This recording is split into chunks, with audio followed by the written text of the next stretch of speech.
Canon's preparing to announce a 100 plus high megapixel camera in 2022 and release it in the first half of 2023.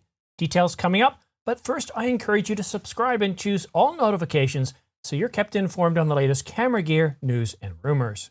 Canon rumors cite sources stating that Canon is indeed going to release a full-frame RF mount camera with a 100 plus megapixel sensor sometime in the first half of 2023. The announcement could come later in 2022.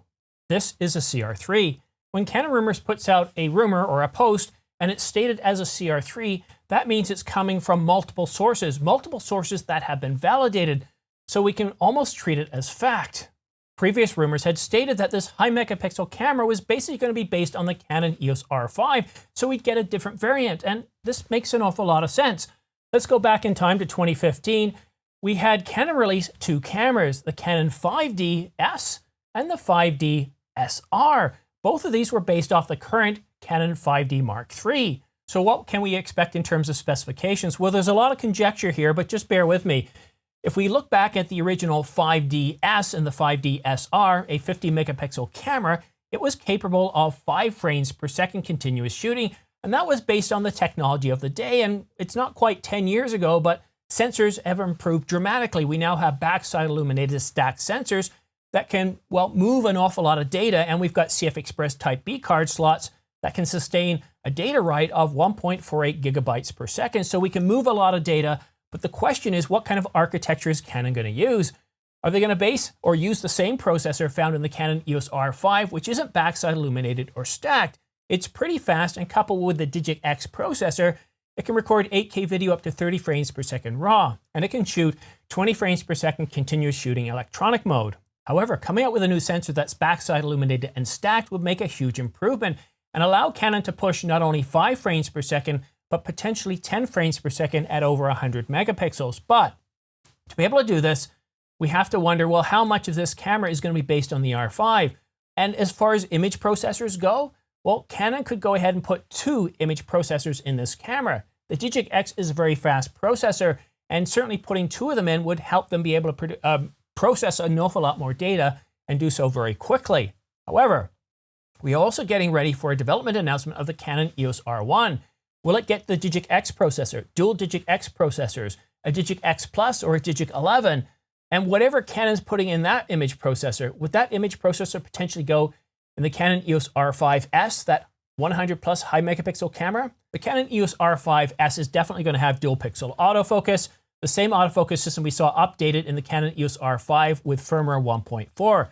So that's human eye detection, head detection, torso detection, animal eye detection, bird eye detection, vehicle detection.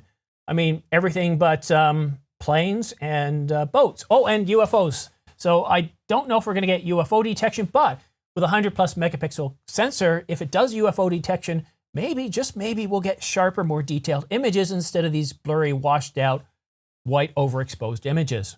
As far as ISO and dynamic range, I really expect that we're going to get the same numbers, the same response for dynamic range and ISO that we currently see in the Canon EOS R5. No doubt it's going to have dual card slots, most likely one of them being a CF Express Type B and the other one being a UHS 2 SD card slot. It's going to have a flippy screen and an EVF. I would be surprised if it's anything different than what we see in the Canon EOS R5. It's pretty good. Maybe they update the specs a little bit, but other than that, as long as it's not around 2.36 million dots that we see in the Canon EOS R7. And as far as video modes go, this camera is primarily focused on stills. Not high-speed stills, but high megapixels, so trying to push out 5 to 10 frames per second. It's going to do video. It's going to do 1080p video. It's probably going to do 4K video. But are we expecting something crazy like 12K oversampled 8K or 11.6K oversampled 8K, 6K oversampled 4K? I really don't know, but the focus of this camera isn't going to be on video. We don't know what Canon's going to do. Maybe they up the video specs a little bit, but I would suspect that this camera is going to be focused primarily on delivering super sharp, crisp, detailed, good ISO response, good dynamic range, 100 plus high megapixel images. So what about price, you might be asking? Well, if we continue with our assumption it's going to be based on the 5 series, let's go back to 2015 when Canon released the last high megapixel camera, the 50 megapixel Canon 5DS and the 5D-SR. The 5DS was released at a price of $36.99 and the 5D-SR at $38.99. The 5D Mark III at the time was selling for $34.99. So the 5DS was $200 more, or at about 5.5%.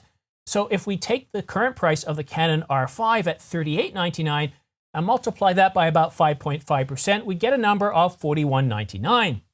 So the price of this 100 plus megapixel camera, if based on the 5 series, I would expect at a very minimum would have a price of $41.99. Now with inflation running at least 5% each year, and that's ex housing and cost of living, we probably can push that a little higher. So I'd expect the price range to be anywhere from $41.99 up to $44.99. And of course, the announcement date, as I mentioned in the beginning of this video, we're looking at some sort of announcement this year, whether it be a development announcement or a full-blown announcement, to come probably in the fourth quarter of 2022. So looking at that October timeframe. And when can you purchase or pre-order this camera? Well, you're going to have to wait until the first half of 2023. And if you want to get the latest leaks and specifications on this new Canon R5 based 100 plus high megapixel camera, go ahead and subscribe, but make sure you choose all notifications, because by choosing all notifications, YouTube will notify you as soon as I publish a new video. So that way you can stay up to date on the latest camera news and rumors. But that's it for now. Thank you so much for watching. We'll see you again soon.